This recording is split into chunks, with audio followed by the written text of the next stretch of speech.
మే 3వ తారీఖు జరిగిన నీట్ సంబంధించిన రిజల్ట్ కోసం వెయిట్ చేస్తున్న తరుణంలో ఇప్పుడు స్టూడెంట్స్కి బ్యాడ్ న్యూస్ ఏంటంటే నీట్ పరీక్ష రద్దు చేయడం అయితే జరిగింది. ఏదైతే పేపర్ లీక్ జరిగిందో దానికి సంబంధించి కూడా కీలక అంశాలు అయితే బయటికైతే వస్తూ ఉన్నాయి. ఈ నేపథ్యంలో స్టూడెంట్ అందరూ కూడా గందరగోళ వాతావరణానికి వెళ్తూ ఉన్నారు. ఇప్పటికే దీనిపైన కూడా ఇటు ప్రభుత్వాలు అదేవిధంగా ప్రతిపక్ష నేతలు కూడా కొంత రాజకీయ దుమారం రేపుతూ ఉన్నాయి.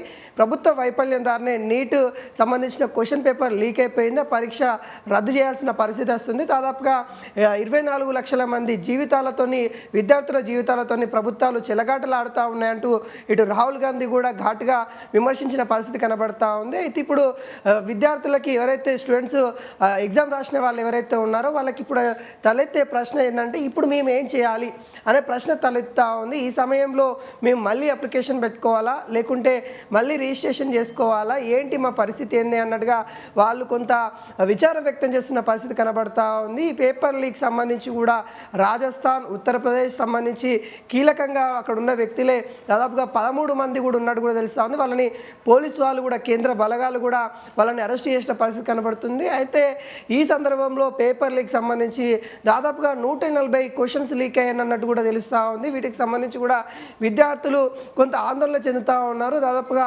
600 మార్కులకు సంబంధించి ఆ పేపర్ లీక్ ఏవైతే అయినాయో ఆ ప్రశ్నకి 600 మార్కులు అన్నట్టుగా ఉన్న మార్కులలో 600 మార్కుల కంటే చాలా పెద్ద అని కూడా చెప్పుకోవచ్చు.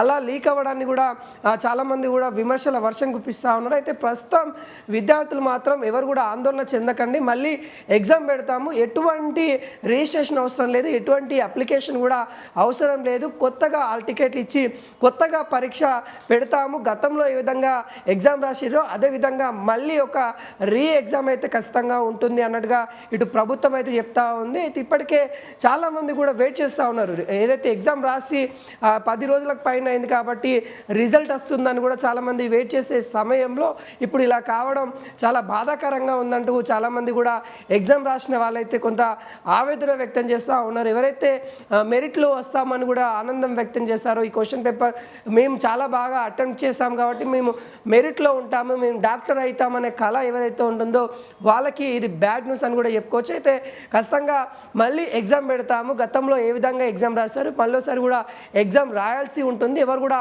ఆందోళన చెందొద్దని కూడా ప్రభుత్వం అయితే కొన్ని సూచనలు ఇస్తున్న పరిస్థితి కనబడుతూ ఉంది.